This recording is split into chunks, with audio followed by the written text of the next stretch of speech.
Parce que vous faites de temps en temps des vitrines, chocolat pour agrémenter vos... Chez nous, le côté artistique, ça va être plus sur les productions de packs.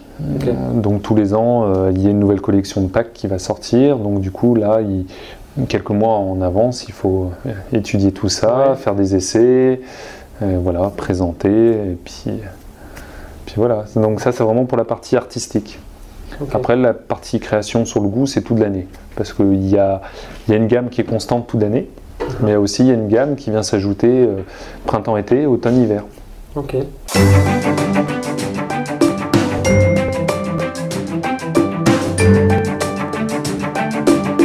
Et au niveau justement des évolutions de produits, des évolutions de gamme, qu'est-ce que tu envisages dans les années alors peut-être pas à 10 ans, mais je veux dire dans les prochains mois. Est-ce que tu as un petit scoop à révéler à ceux Pour l'instant, non, il n'y a pas de scoop.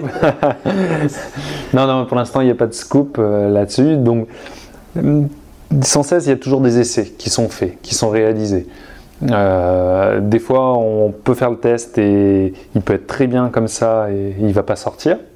Ouais. Donc, on le garde dans les tuyaux, en fait. Des fois, il y a des essais qui sont presque finis, mais il manque un petit truc. Donc du coup, ils sont quand même mis de côté et peut-être que je vais y revenir dans 1 an ou 2 ans. Okay. Mais voilà. Mais autrement, au niveau scope, il n'y a pas vraiment de grand scope. Et qu'est-ce que toi, tu les réfléchis tu fais tes collections tous les 6 mois, tous les trimestres, ou c'est au fil de l'eau? Pour les créations? Oui, pour les créations. Non, c'est tout le temps, en fait. Tout le temps, ouais. C'est jamais fixe, c'est jamais au même moment. Voilà, parce que c'est vrai qu'au niveau des emplois du temps, le planning, ça varie énormément. Donc, il n'y a pas des parties de l'année ou des mois où je vais me dire, bon là, je vais me concentrer que sur ça. Okay. Je peux faire la conception de plusieurs produits en même temps. Okay. Parce qu'on fait le premier test, on va être sur le goût, après on va voir si ça se conserve bien, donc on le laisse vieillir. Donc il y a plusieurs tests qui peuvent être en même temps. Il y a des tests qui peuvent être faits, qui peuvent durer peut-être 1 an, voire plus.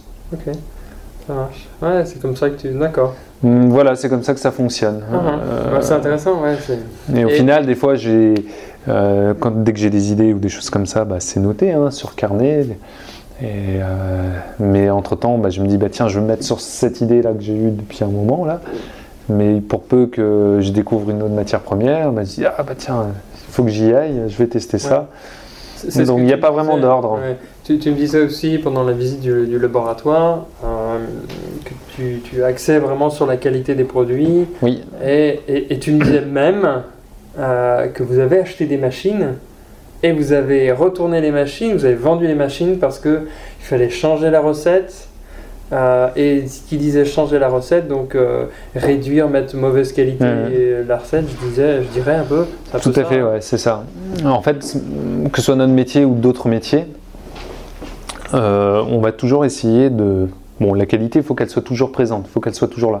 Mais dans n'importe quel métier, on va toujours essayer d'améliorer la production.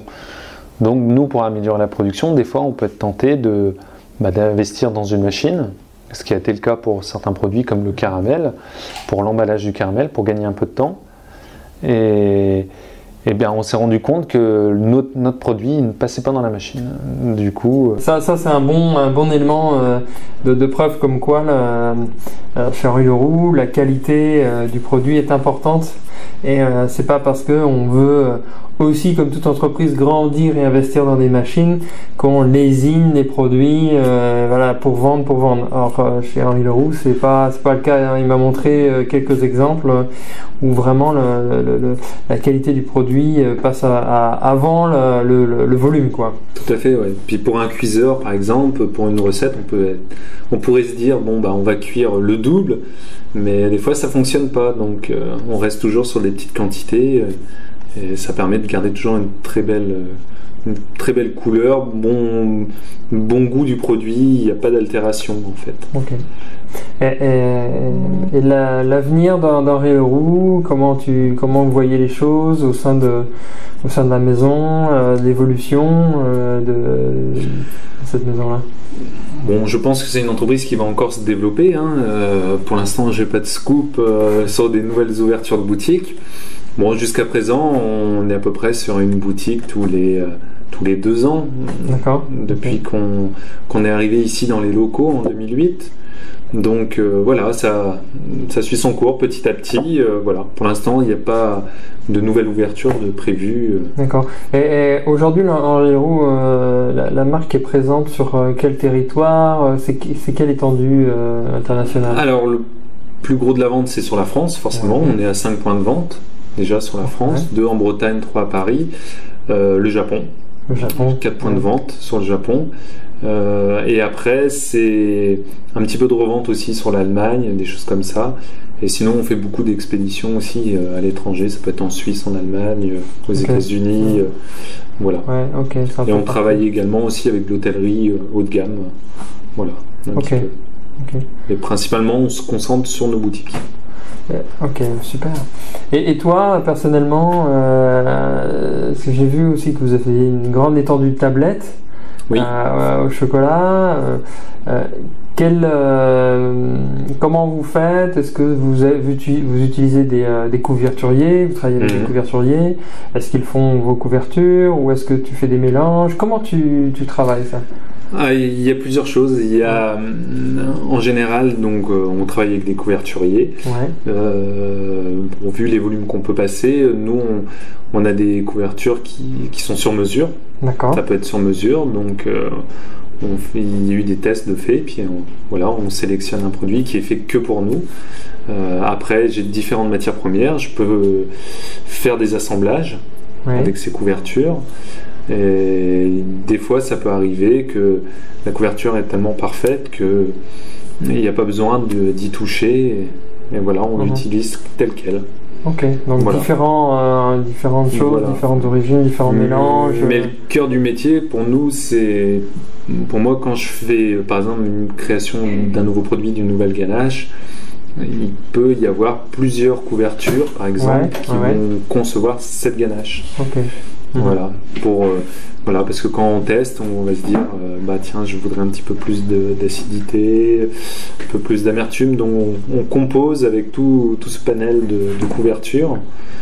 Mais ça peut être autrement une ganache pure origine où là on va rien toucher et voilà, si elle est parfaite, il n'y a pas de raison. Donc aujourd'hui, pas encore de fabrication de chocolat à base de fèves? Pas pour le moment. Pas pour le moment. J'espère. J'aimerais bien pouvoir un jour me lancer. Alors pas du jour au lendemain fabriquer tout, mais voilà, commencer petit à petit. Ouais. Ok, bon, super. Qu'est-ce que tu penses, toi, justement, par rapport à cette tendance beans to bar, où les gens fabriquent même des petites fabrications et font la tablette comme ça, alors que ça se développe dans le monde entier? Je pense que c'est très bien. Après, c'est très bien. Je pense que comme beaucoup de choses, il faut du temps pour que les belles choses, les bons produits, tout se fasse. Il ne faut pas se dire qu'en un claquement de doigts, demain j'achète une machine, je vais chercher des fèves et je vais sortir un chocolat parfait. Je pense qu'il faut beaucoup d'années, beaucoup de travail avant de sortir vraiment un produit de qualité. Ouais. Même si on a une bonne fève à la base, s'il n'y a pas le savoir-faire derrière, ça sert à rien. Donc voilà, je pense que c'est bien. Après, voilà, il faut du temps, je pense. Ouais. Peut-être dans quelques années. Qui sait, peut-être. Bon, super. Allez, un dernier mot que tu pourrais dire à ceux qui écoutent cette vidéo. Qu'est-ce que tu pourrais dire de la Maison Leroux, même de toi, Julien? Qu'est-ce que je pourrais dire? Oui, qu'est-ce que tu veux dire sur la maison?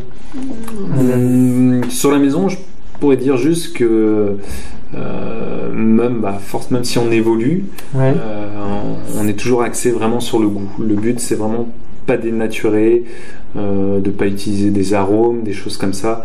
Voilà, de très bonnes matières premières, un respect des produits, ça c'est très très important pour nous. Et voilà. Ok. Ça c'est voilà. Wow. Ne pas tromper le client, ça c'est important. Transparence, ouais. Transparence. Ça, j'ai bien compris. Ouais. Ça marche super. En tout cas, merci Julien. De rien, merci. Au plaisir. Ce fut une interview de la maison Henri Leroux. Moi, je vous retrouve bientôt pour une prochaine vidéo. Si vous passez sur la route de l'Orient, alors rappelle-moi le nom de la ville. Alors ici, on est à Landévent. Alors, à Landévent, au moins Quiberon, voilà sur les côtes, la côte ouest de la France. Passez, achetez des caramels au beurre salé, prenez quelques chocolats, dégustez tout ça, ça sera exquis. Et moi, je vous retrouve à une prochaine. Bye bye.